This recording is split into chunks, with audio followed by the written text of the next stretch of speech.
Voy a iniciar una nueva aventura ferroviaria con mi guía Bradshaw de 1913 por la inmensa Australia. Viajaré en trenes casi infinitos por pendientes sobrecogedoras. Atravesaré montañas y desiertos. Nadaré sobre arrecifes de coral y caminaré por playas doradas. Durante mi aventura por este espectacular continente, descubriré el oro, la plata, el carbón y la lana que construyeron esta nación. Conoceré a sus pueblos indígenas y a sus héroes nacionales. Y descubriré los orígenes de los millones de inmigrantes que hoy en día se proclaman australianos.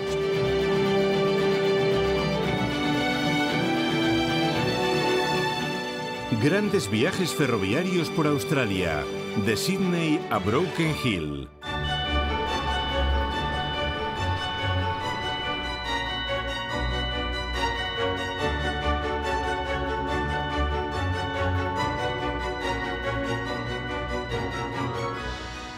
El territorio de Australia, afirma mi guía, equivale a 4/5 del de Canadá, a más de 1/4 del total del Imperio Británico, a casi 3/4 del de Europa y a 25 veces el Reino Unido.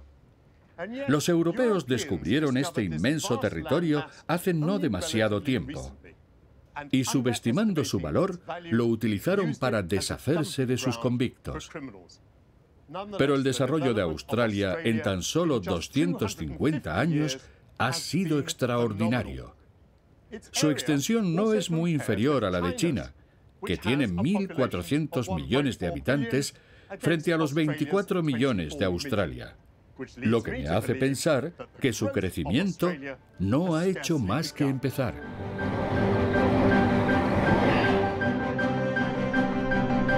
Mi aventura comenzará en Sydney, donde tras descubrir las historias ocultas de sus populares iconos, viajaré hacia las fascinantes montañas azules. Y tras completar un itinerario ferroviario de casi 1.200 kilómetros, visitaré la ciudad minera de Broken Hill. Durante mi travesía, descenderé pendientes escalofriantes. Esto parece una montaña rusa. Echaré una mano a una patrulla de salvamento marítimo. ¡Vamos! Y viajaré en el lujoso tren transcontinental Indian Pacific.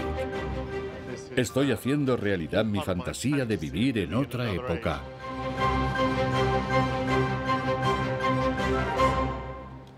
Mi guía dice que Sydney, la capital de Nueva Gales del Sur, es la ciudad más grande de Australia y el principal centro comercial del Pacífico Sur. Su valor de tasación es mayor que el de ninguna otra ciudad del Imperio Británico, con la excepción de Londres. Cuando se publicó mi guía, ya hacía mucho que había cesado la deportación de convictos a Australia. Pero lo cierto es que Sydney llegó a ser una ciudad tan grande y refinada gracias al trabajo de los antiguos presos.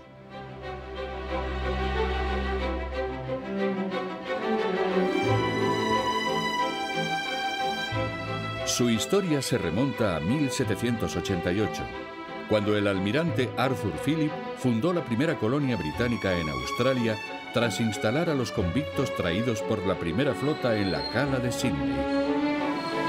La ciudad se desarrolló con rapidez alrededor de la colonia penal hasta convertirse en una urbe respetable, famosa por su refinada arquitectura.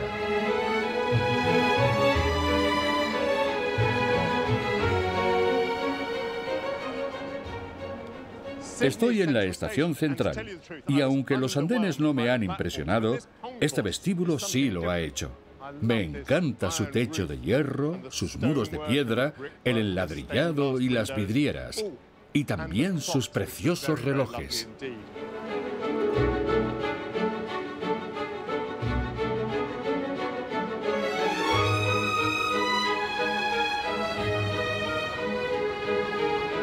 Muchas calles y edificios del centro de Sydney llevan el nombre de monarcas y administradores coloniales de su primera época.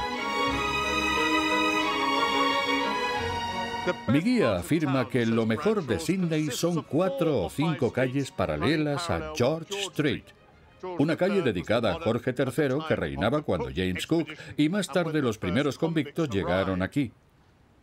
Posee espléndidos edificios construidos en su mayoría en arenisca de color marrón claro, como el de la reina Victoria, que luce el sello arquitectónico de su reinado.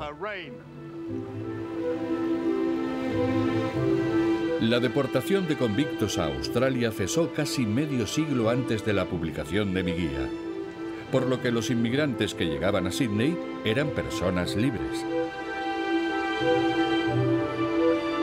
En el llamado muelle circular, me asomo por fin a su magnífica bahía.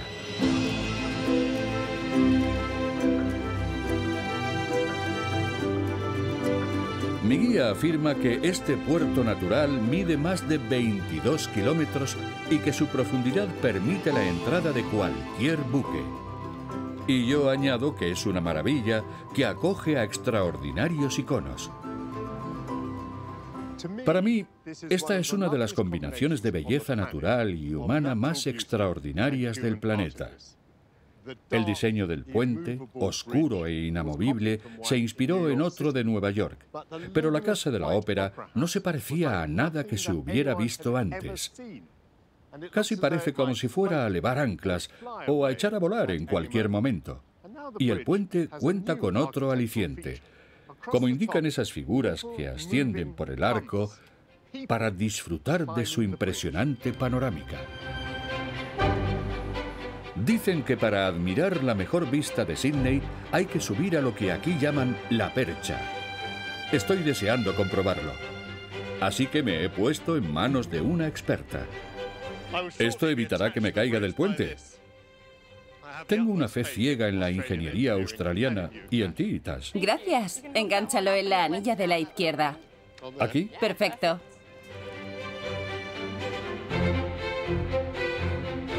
Natasha Doherty me guiará hasta la cúspide.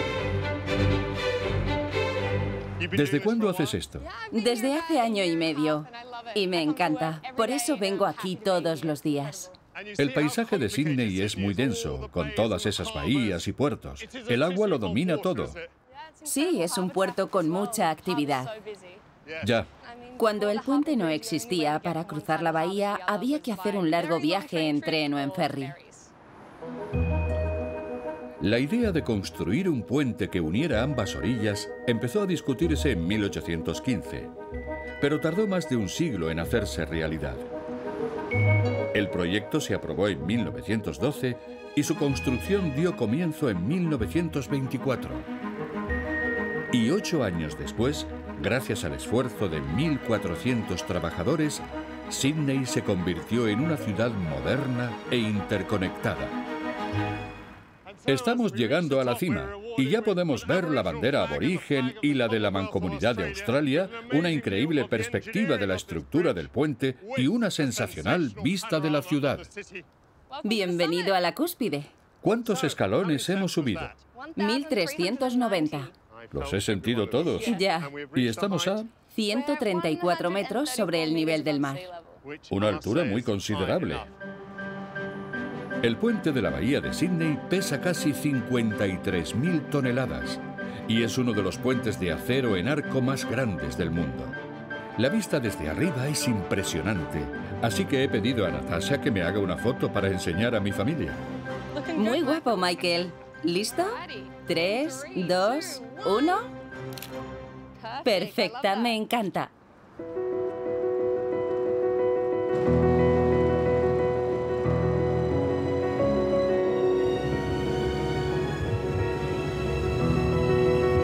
La moderna ciudad que se alza ante mis ojos sin duda es muy diferente de la extensión salvaje que contemplaron los primeros colonos hace casi 250 años cuando arribaron por mar a esta misma bahía.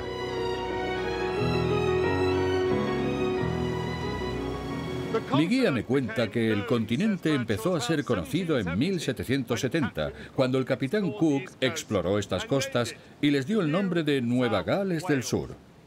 Para mí, el trayecto aéreo de 24 horas desde Europa a Australia es toda una aventura. Pero Cook llevaba en el mar casi 2 años cuando desembarcó aquí. No fue el primer europeo que exploró este continente, pero cuando reivindicó este territorio para la corona británica y lo bautizó como Nueva Gales del Sur, comenzó la epopeya del hombre blanco en Australia. Me fascina la historia de los primeros exploradores, así que he venido a Puerto Darling para visitar una réplica del barco del capitán Cook, el Endeavour, acompañado por Nigel Erskine, del Museo Marítimo Nacional de Australia. ¿Cuándo desembarcó Cook y cuánto tiempo se quedó? Pisó tierra en la bahía de Botany y permaneció aquí 8 días. ¿Y después abandonó Australia? No, pasó varios meses más bordeando estas costas, lo que le permitió informar sobre el aspecto que tenía la costa este de Australia. Cook zarpó de Inglaterra con órdenes del almirantazgo británico de buscar un continente o un territorio muy extenso y reivindicarlo en nombre de Gran Bretaña. Y tras conseguir ambos objetivos, elaboró los primeros mapas oficiales de Australia que mantendrían su vigencia durante casi un siglo. ¿Estos mapas son originales? Son copias de los originales trazados en 1770. Este es el de la bahía de Stingray, rebautizada como bahía de Botany por la abundancia de especies botánicas. En esta carta podemos ver el arrecife Endeavour, donde encalló el barco, que con grandes esfuerzos consiguieron reflotar. Y aquí podemos ver el río Endeavour y el campamento de tiendas donde los tripulantes pasaron unas 6 semanas mientras reparaban la nave. Fue aquí donde cazaron un canguro e hicieron el primer dibujo de este animal. Y también fue aquí donde Cook entró en contacto con los indígenas, en el río Endeavour. Y todo indica que entabló una relación muy positiva. ¿El primer encuentro fue amistoso? Sí, lo fue. Pero la buena relación inicial con los pueblos indígenas no duró mucho tiempo. El primer ministro William Pitt el Joven deseaba expandir el comercio británico por Asia y el Pacífico. Y tras considerar que Australia era una tierra llena de oportunidades, envió a los primeros convictos.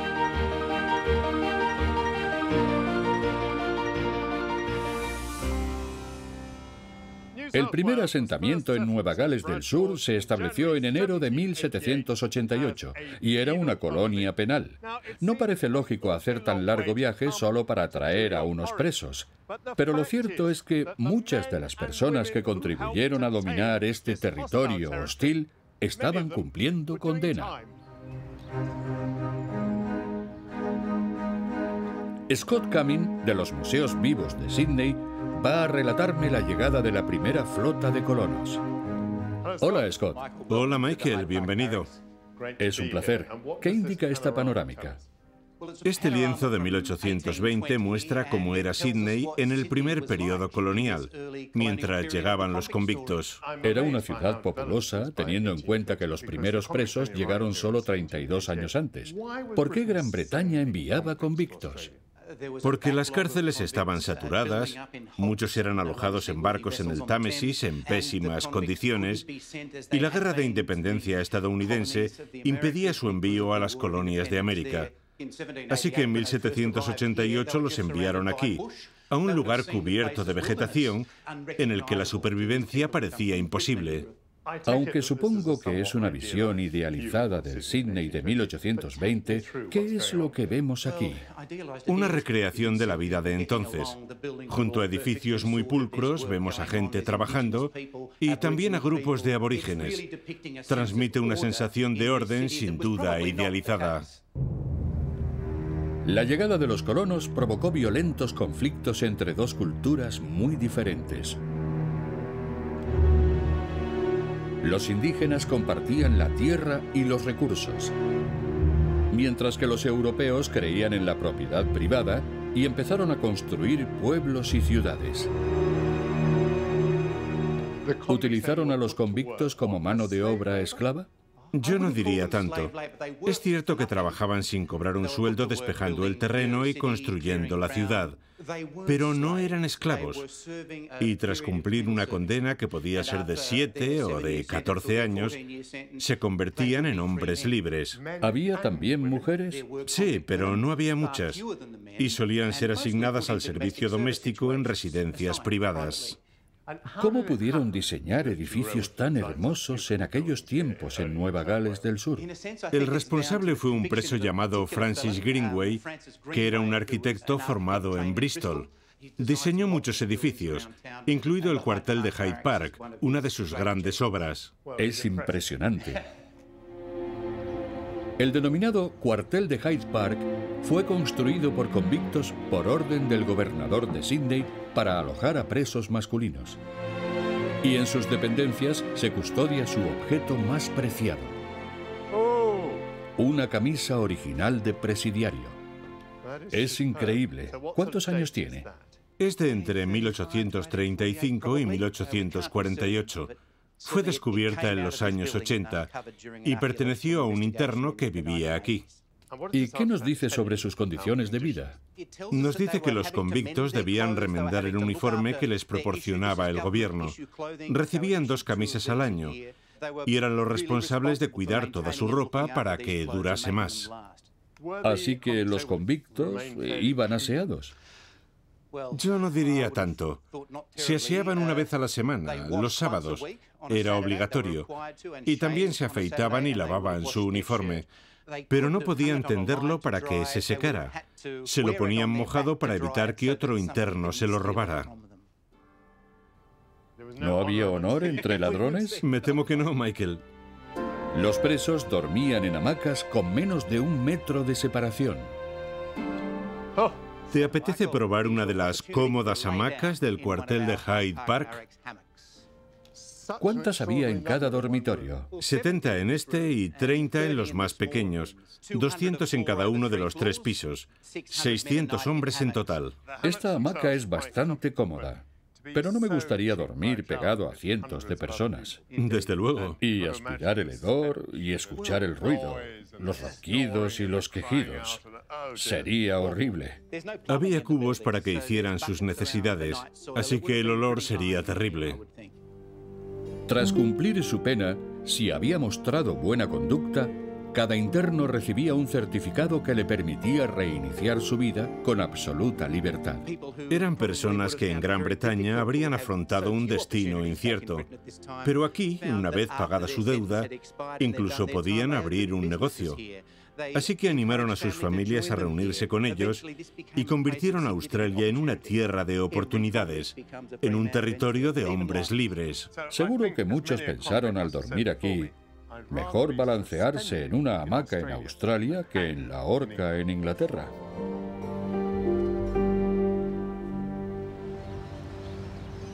Cuando se publicó mi guía, en 1913, Sídney tenía 700.000 habitantes.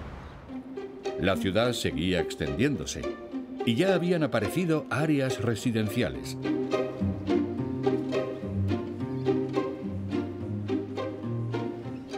Sídney se convirtió en una ciudad sofisticada a una velocidad sorprendente. Esta preciosa calle, por ejemplo, huyó de la arquitectura colonial barata. Y en ella solo ves estilo y detalles de calidad, como estas barandillas forjadas. Son casas victorianas que se están restaurando y hacen de Sídney una ciudad aún más elegante. Su gastronomía es famosa por su increíble creatividad, por su cocina de fusión que estoy deseando probar.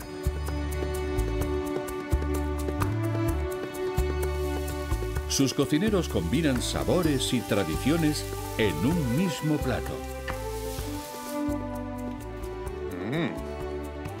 La multiculturalidad de Sídney y su apertura hacia los gustos culinarios de la cercana Asia han estimulado la fusión de múltiples estilos.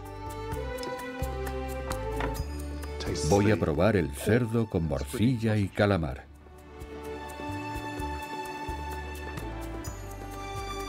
Está muy bueno. Es delicioso. Oriente y Occidente se funden en este cuenco.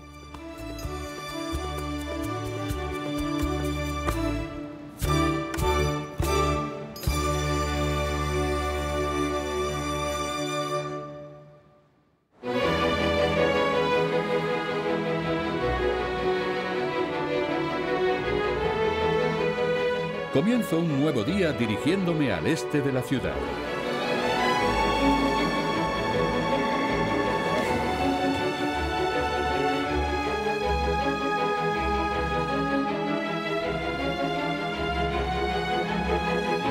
Voy a visitar una de las más de 100 playas que rodean Sídney.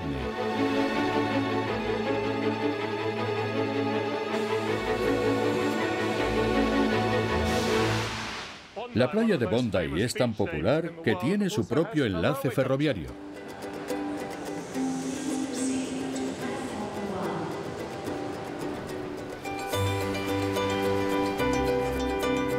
Esta hermosa playa con forma de media luna y 1 kilómetro de longitud es una de las más famosas del mundo.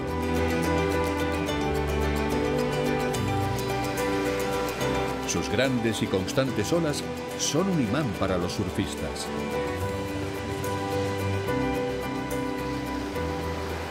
Bondi es la playa de los cuerpos hermosos. Y a ella viene la gente a disfrutar del mar, de las olas y de su propia imagen. Pero, sabiendo que el poder de las mareas y las olas supera a cualquier ego, hay personas que se ofrecen voluntarias para velar por su seguridad.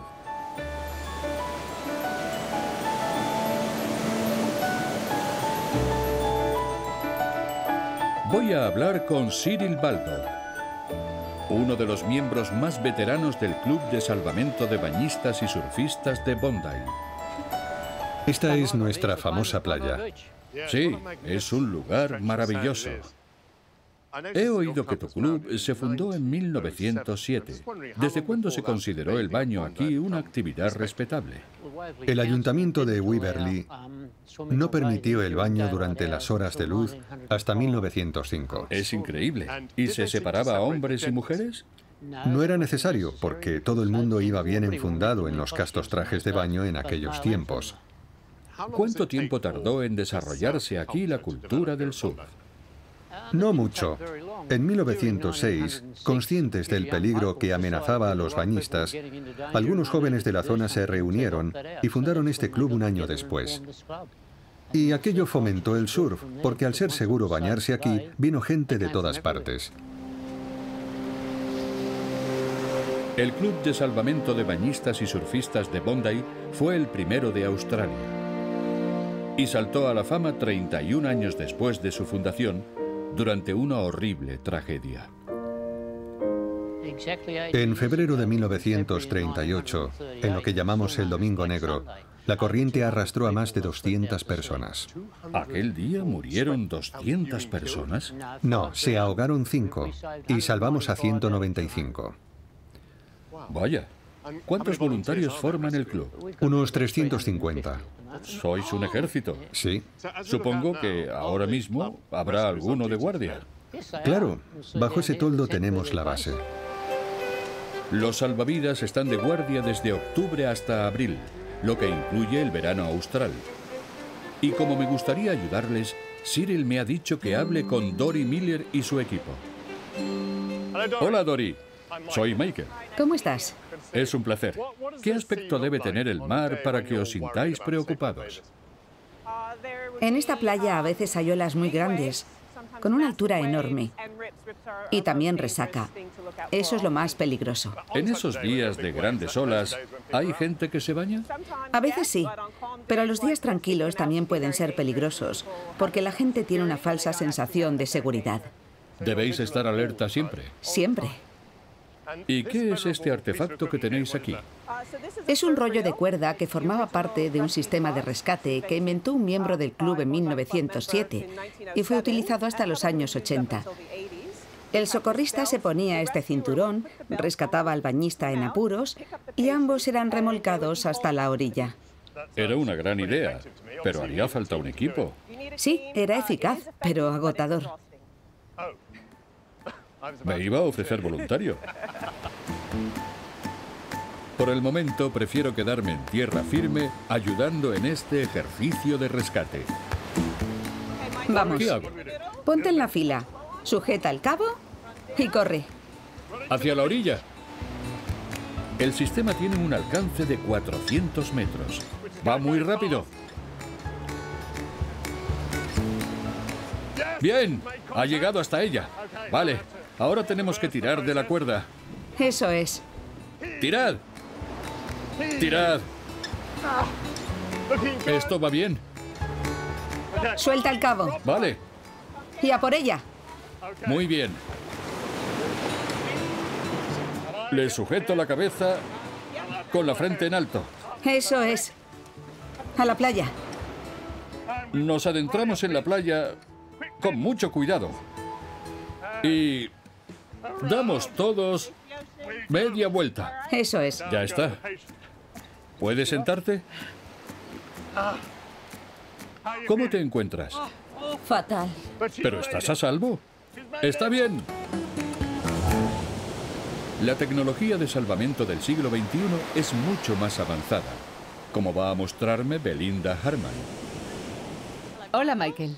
¿Cómo estás? Bienvenido a nuestra playa. Bonita lancha. Nuestro equipo ha mejorado mucho. Estas lanchas nos permiten superar las primeras olas en 15 o 20 segundos y cruzar la bahía y rescatar a un bañista en apuros en menos de un minuto. ¿Podría verlo? Claro. A tus órdenes. Pues vamos allá.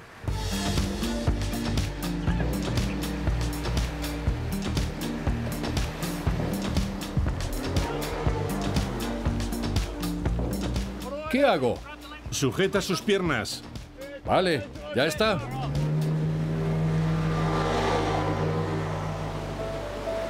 El club realiza unos 300 rescates al año. Gracias a sus valerosos miembros, los 35.000 bañistas que visitan a diario la playa de Bondi pueden nadar y hacer surf con seguridad. Hola, ¿puedo haceros una pregunta? Claro. Yo no vivo en una ciudad con playa, pero vosotros sí. ¿Os parece algo esencial? Sí, desde luego. Es algo maravilloso. Poder venir todos los días a la playa te cura el alma.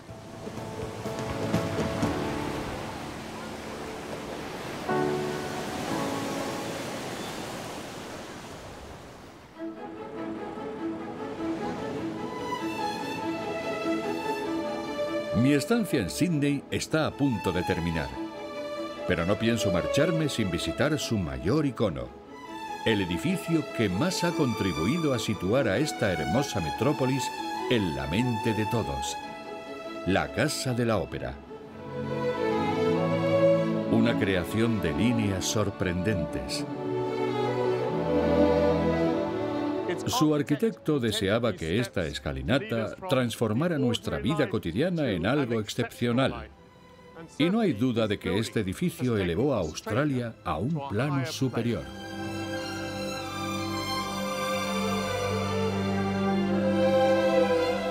El guía Bruce Barnett va a desvelarme sus secretos. Bruce, Michael, es un placer. bienvenido. Menuda vista. Supongo que muchos arquitectos deseaban tener la oportunidad de trabajar en un lugar como este.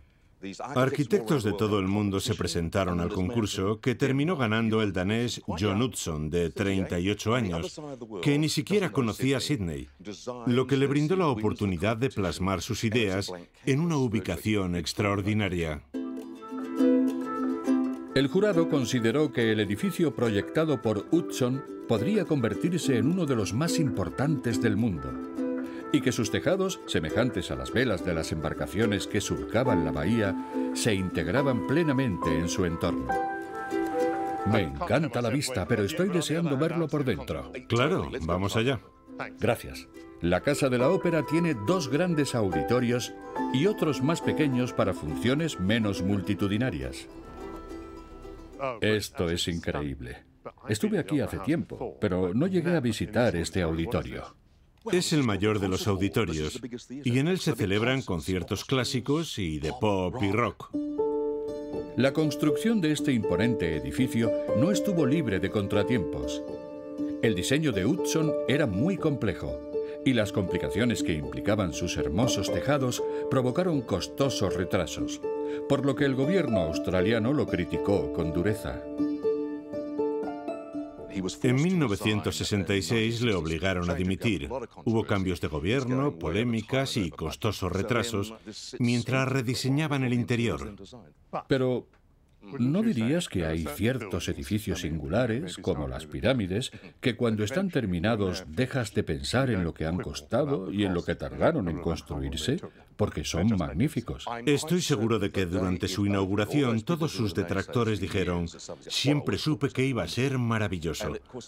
Fue descrito como el edificio del siglo XX, como un icono mundial y como el diseño más reconocible del mundo. En Sídney estamos muy orgullosos de la Casa de la Ópera, porque cambió la imagen de nuestra nación, que además de ser famosa por el rugby, la cerveza y el surf, empezó a serlo por su cultura. John Hudson no asistió a la inauguración de su edificio soñado en 1973, pero el mundo seguirá admirando su visión y su genio en la maravillosa bahía de Sídney.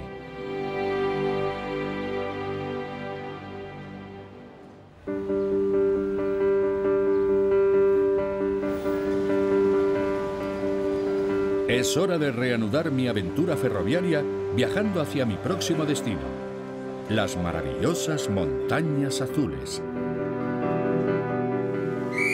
Atención, cerrando puertas.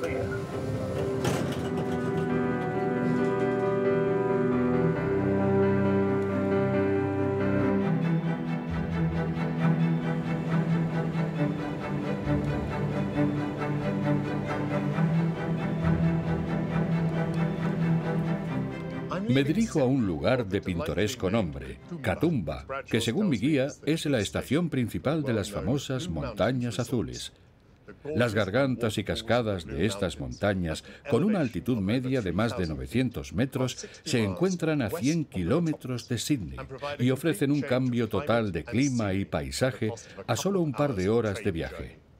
Hoy el tren sigue tardando 2 horas y cuesta menos de 4,5 euros. Así que parece que la velocidad y el precio han quedado anclados en el tiempo.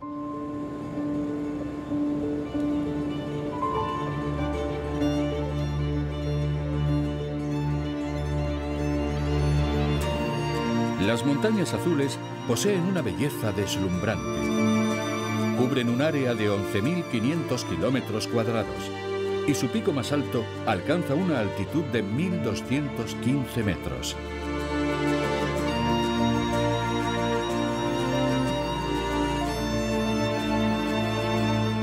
Hasta 1813, las montañas azules fueron una barrera infranqueable para los colonos de Nueva Gales del Sur.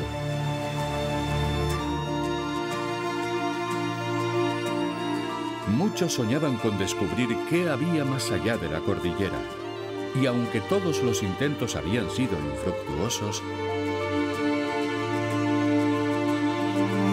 3 exploradores terminaron consiguiéndolo, como va a contarme el guarda y educador Jamie Salievich.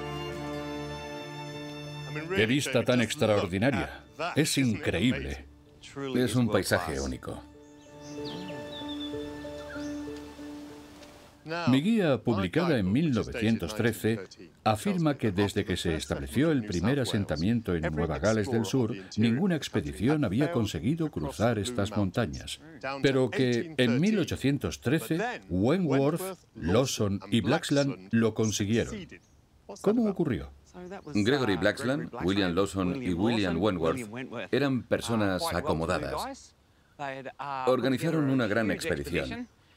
Y al contrario que sus antecesores, siguieron las cumbres de las montañas y así consiguieron cruzar la cordillera. No intentaron ir en línea recta como algunos de los exploradores anteriores. Incluso hubo uno que intentó cruzar estos valles. Pretendía llegar a aquellas cumbres, así que bajó al primer valle, ascendió una cresta y volvió a bajar y subir una y otra vez por valles cada vez más profundos. Ni siquiera llegó a acercarse. Los 3 exploradores tardaron 21 días en abrir una nueva ruta de 93 kilómetros que seguirían los colonos a partir de entonces. Así que Lawson, Blaxland y Wentworth fueron los primeros europeos que cruzaron estas montañas. En realidad no fueron ellos. Hubo otro explorador, Joe Wilson, que lo consiguió antes, haciendo algo que los demás no hicieron. Se fue a vivir con una tribu aborigen. Cuando volvió mostraba unas extrañas cicatrices, como si hubiera sido iniciado. Pero como era un ex-convicto de bajo estatus social, nadie creyó su historia.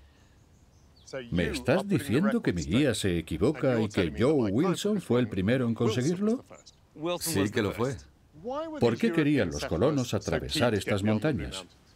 Australia mide casi 4.000 kilómetros de este a oeste, y desde Sydney, durante los primeros 30 años, solo habían conseguido adentrarse 50 kilómetros. Querían seguir avanzando porque necesitaban espacio y porque la región de Sydney no era buena para la agricultura. ¿Y encontraron buenos pastos y tierras fértiles para el cultivo? Y tanto que sí. Nada más cruzar las montañas azules, se toparon con una inmensa extensión de terreno cultivable. Atravesar las montañas azules permitió a los colonos europeos acceder al interior de Australia, a territorios habitados por pueblos aborígenes desde hacía milenios, por lo que cuando los colonos se adueñaron de ellos, estallaron las hostilidades entre ambas comunidades.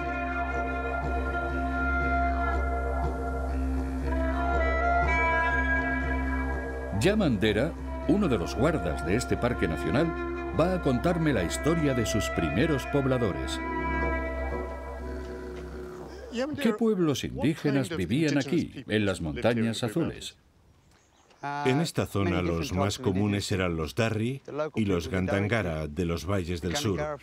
Había hasta 6 grupos idiomáticos y dentro de cada grupo había muchos clanes distintos. ¿Qué tipo de vida llevaban aquí? Una vida apacible, en armonía con la naturaleza. Todos vivían unidos, en comunión con su entorno. Supongo que para ellos las montañas azules no eran una barrera que debían cruzar, lo eran para los colonos europeos, pero para los pueblos indígenas eran su hogar, su entorno natural. Y lo sigue siendo. Mi pueblo y el resto de los pueblos indígenas locales siempre se han sentido unidos a estas montañas. El poderoso vínculo que mantienen con la tierra sigue siendo fundamental para las culturas indígenas de estas montañas.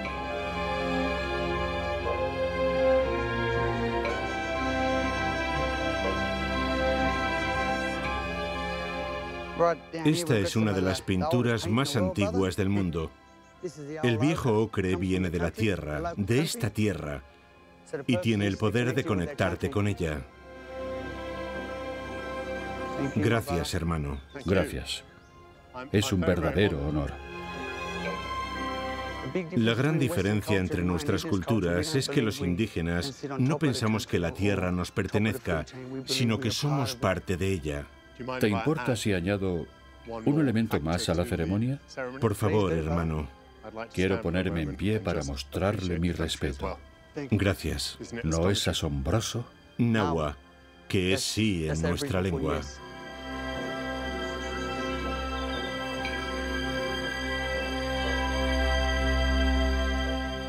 Tras cruzar las montañas, los colonos avanzaron hacia el interior de Australia y empezaron a explotar sus recursos energéticos. Y para ello crearon un tren carbonero con un recorrido escalofriante. Pertenecía a una explotación minera, pero sus propietarios, antes de la Segunda Guerra Mundial, cobraban a los visitantes 6 peniques por subir a él. Porque es el trayecto ferroviario con la mayor pendiente del mundo y ofrece unas vistas impresionantes. La línea fue construida en la década de 1880 para transportar el mineral extraído de las profundidades del valle de Jamieson. En los años 20, los propietarios vieron su potencial como atracción turística y montaron asientos en algunos vagones para transportar turistas durante los fines de semana.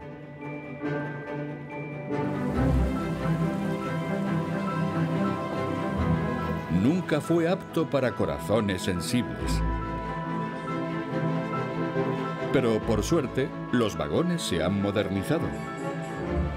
Ante mí se alza una especie de malla mosquitera y lo que parece una montaña rusa.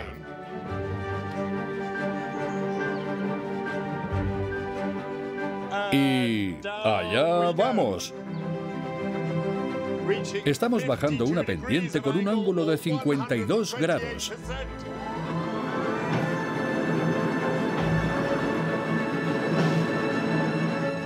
Y la siguiente parece aún mayor. Es un viaje impresionante, con una duración total de 125 segundos.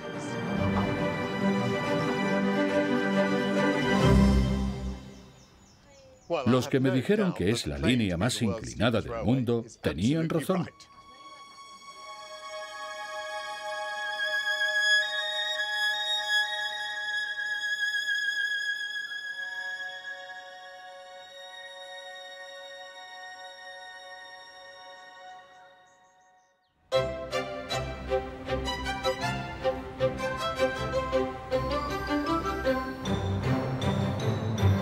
Regreso a la estación central de Sídney para proseguir esta apasionante aventura ferroviaria, adentrándome en el interior de Australia.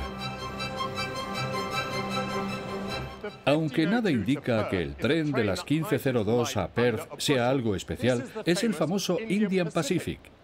Y Perth, que está a más de 4.000 kilómetros, es la cuarta parada, lo que significa que entre parada y parada hay más de 1.000 kilómetros. Pero yo me bajaré en Broken Hill, en el centro rojo.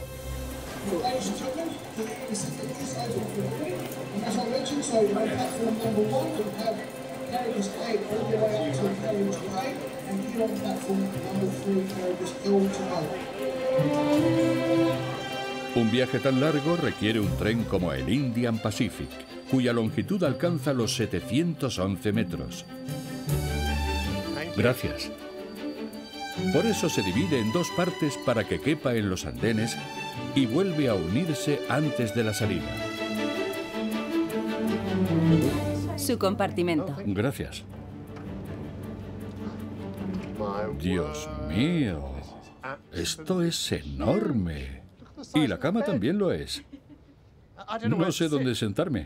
¿Me siento aquí o aquí? ¿Mi equipaje? Hemos colocado su ropa en el armario. Gracias. Y su libro sobre la mesa. Es mi pertenencia más valiosa. Y aquí está el cuarto de baño. Me encanta. Incluso tiene un sitio perfecto para colgar el sombrero. Gracias.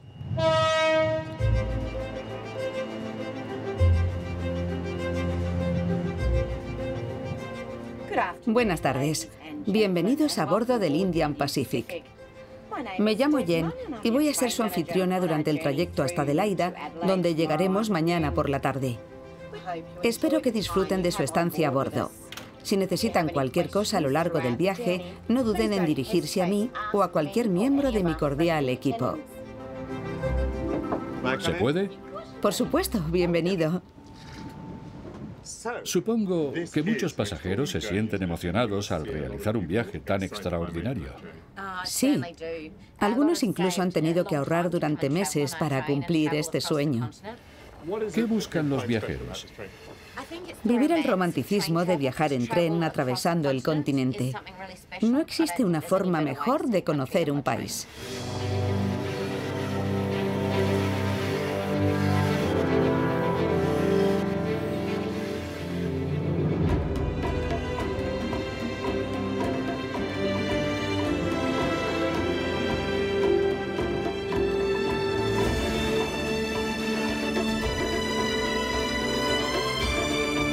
Los pasajeros que hacen el viaje completo de Sídney a Perth pasarán a bordo 4 días.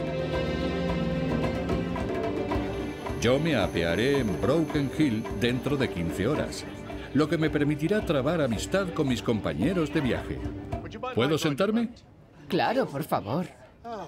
Ante todo, salud. ¡Salud! Es un viaje maravilloso, ¿verdad? ¿Lo estáis disfrutando? Muchísimo. ¿A dónde vais? A Perth. ¿Todos? Sí. ¿Y cómo se os ocurrió hacer este viaje? Queríamos hacer algo diferente. ¿No lo habíais hecho? Sí, hace muchos años, pero en la versión económica. Viajamos sentadas, no teníamos compartimento. Pero hoy dormiremos en una cama. ¿De dónde sois? Del Reino Unido. ¿Vivís en Australia o estáis...? De vacaciones. ¿Por qué en este tren? Mi marido siempre ha querido hacer este viaje. Hace 25 años que no veníamos a Australia, así que era el momento. ¿Y es como esperabais? Hasta ahora sí. Es una maravilla. ¿Dónde os bajáis? En Adelaida. Dentro de 24 horas. Sí. ¿Habíais hecho antes algún viaje en tren que durara tanto? No. Bueno, en el metro de Londres tal vez sí. Aquí las vistas son mejores. Desde luego.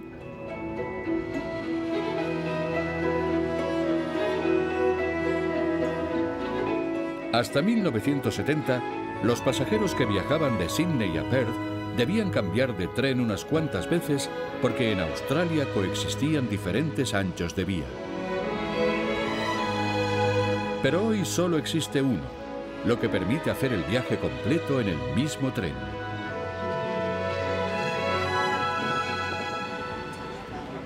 Me encanta este comedor, es exquisito. Estoy haciendo realidad mi fantasía de vivir en otra época. Buen provecho a todos. Gracias.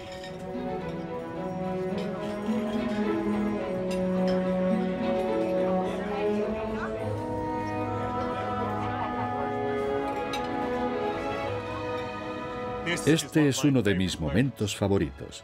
El atardecer, las sombras que se alargan, un paisaje inmenso, el tren deslizándose con suavidad y un delicioso bistec.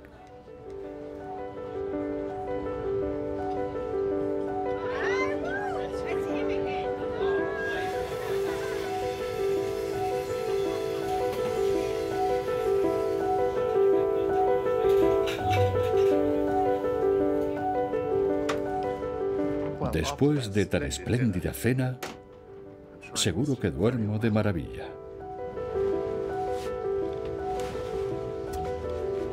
He descubierto que para conciliar el sueño, lo mejor es leer un rato mi guía Brazzo.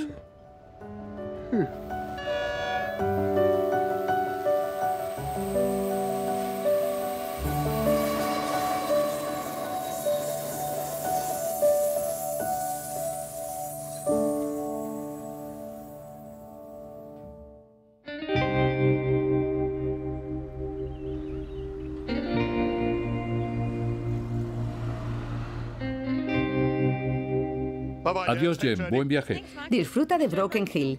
Gracias. Después de recorrer casi 1000 kilómetros, he llegado a mi destino en lo más profundo del árido centro australiano.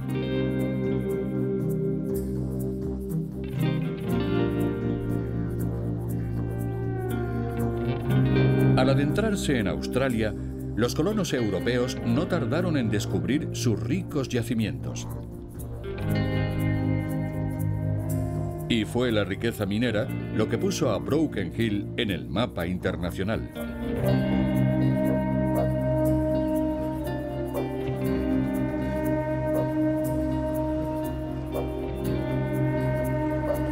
Margot White ha vivido aquí toda su vida.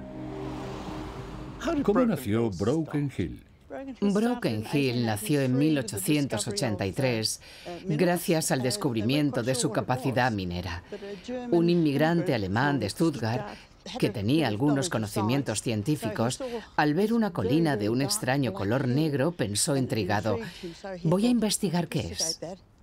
Y el análisis indicó que era plata de gran pureza. ¿Hubo una fiebre de la plata? No, porque era un lugar aislado a más de 1000 kilómetros de Sydney y 500 de Adelaida. En 1883 empezaron a excavar y 2 años después el negocio comenzó a ser rentable. Debió crecer rápido, porque mi guía de 1913 indica que tenía 31.000 habitantes. Así es, y muy pronto superó los 35.000. ¿Tu familia fue minera? Desde luego. Mis abuelos paternos llegaron aquí en 1890 y ya tengo nietos.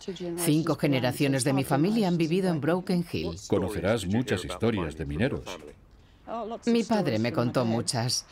Trabajaba apuntalando las galerías y siempre me hablaba de la amistad que reinaba entre los compañeros y de cómo se ayudaban entre ellos cuando ocurría algún incidente. Mi padre tuvo suerte porque no sufrió ningún accidente grave y murió a los 87 años con los pulmones sanos. Fue muy afortunado. ¿Seguís dependiendo de la minería? Por supuesto, es la única industria que hay aquí. Margo me ha recomendado que viaje unos 30 kilómetros hasta la mina Daydream en la localidad de Silverton y hable con su guía Jason White.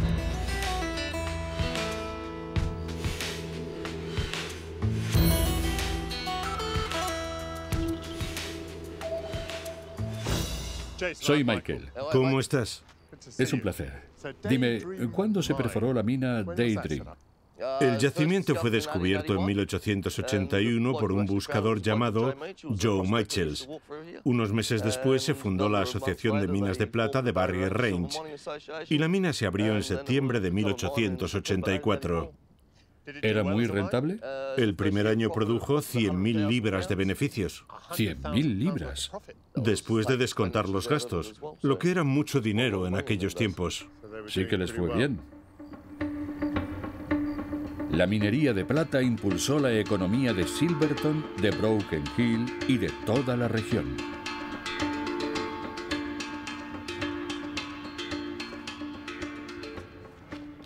Es un alivio poder ponerse en pie. Es el único lugar donde se puede. ¿Dónde estaba la plata?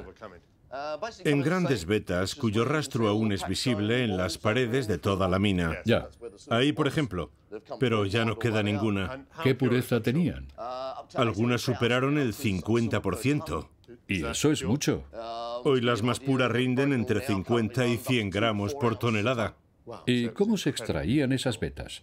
Un minero sujetaba el cincel y otros 2 hombres, cada uno con una maza, Iban golpeándolo de forma alternativa. lo que ponía en peligro al que sujetaba el cincel, ya que si ellos fallaban podía perder varios dedos e incluso la mano. Terrible. ¿En qué condiciones trabajaban?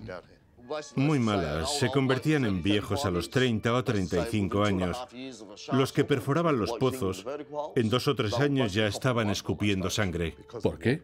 Sobre todo por la mica, que sigue brillando en el techo y las paredes. Es como el amianto. Se metía en los pulmones y los hacía a pedazos. ¿Y qué hacían? A los empleados les daban opio, pero a los eventuales ni siquiera eso. Así que bebían mucho whisky. ¿Qué efecto tenía el opio? Relajaba los pulmones, lo que atenuaba el reflejo de toser para expulsar la sangre. Y así Seguían trabajando. muchos de aquellos hombres perdieron la vida. Lo que a principios del siglo XX impulsó a los mineros a declarar prolongadas huelgas que fueron reprimidas con dureza.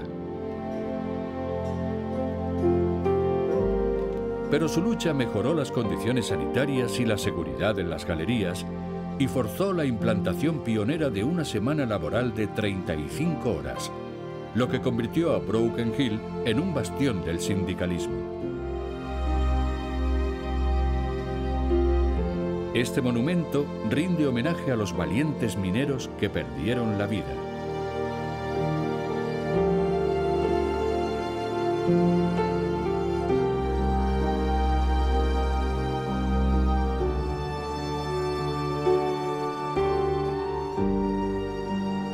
Sobre este montículo de escoria que domina Broken Hill se alza este monumento a los más de 800 mineros que perecieron en las galerías, electrocutados, arrollados o sepultados. La minería trajo la prosperidad a esta región, pero a un alto precio en vidas humanas.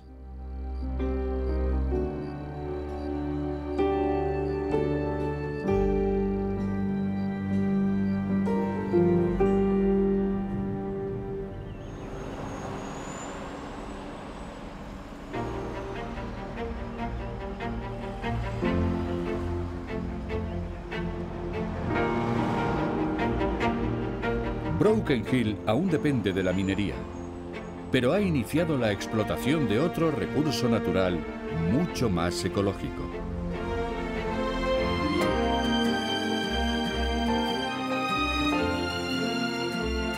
Su industria ha empezado a centrarse en el aprovechamiento de la energía solar. Como va a explicarme Adam Mackett, el director de este proyecto. Este es un territorio muy soleado en el que lloverá muy poco. Las lluvias anuales no superan los 250 litros por metro cuadrado. Aquí hace un sol espectacular. ¿Incluso para los estándares australianos? Así es un lugar extraordinario, por eso lo elegimos. ¿Cuántas hectáreas tiene? 140. Una superficie que equivale a... Más de 190 campos de fútbol. Es una infraestructura impresionante. ¿A dónde va su energía? A Broken Hill. La electricidad producida aquí abastece a 20.000 hogares durante todo el año. Su rendimiento alcanza los 126.000 megavatios hora. Una energía que utilizan los hogares de Broken Hill y también su industria. Es un proyecto subvencionado que algunos consideran muy costoso. ¿Te parece una forma de pensar injusta que cambiará con el tiempo? Este fue uno de los primeros grandes campos solares de Australia. La inversión fue alta, por lo que serán nuestros descendientes quienes obtengan sus auténticos frutos. El combustible es gratuito y el mantenimiento es muy bajo. Es una tecnología cuyos beneficios se obtendrán a largo plazo. Algún día tus hijos verán fotos de esto y dirán, ¡qué pequeño era! Seguro que sí. La energía solar seguirá expandiéndose, sobre todo en Australia. Aquí tenemos mucho sol y un territorio inmenso, por lo que su desarrollo será imparable. Esta región seguirá explotando sus recursos naturales, pero en vez de trabajar en las oscuras minas, vivirá de la luz del benéfico sol.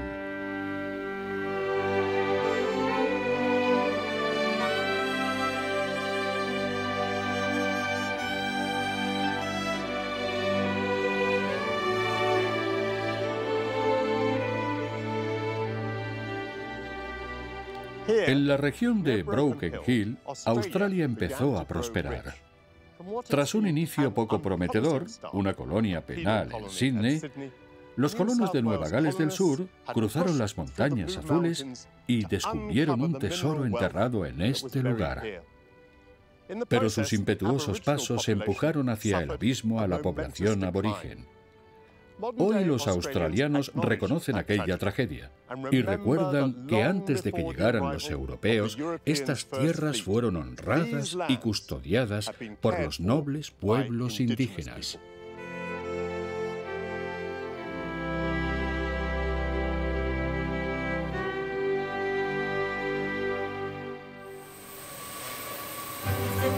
En mi próximo viaje admiraré el brillo del oro.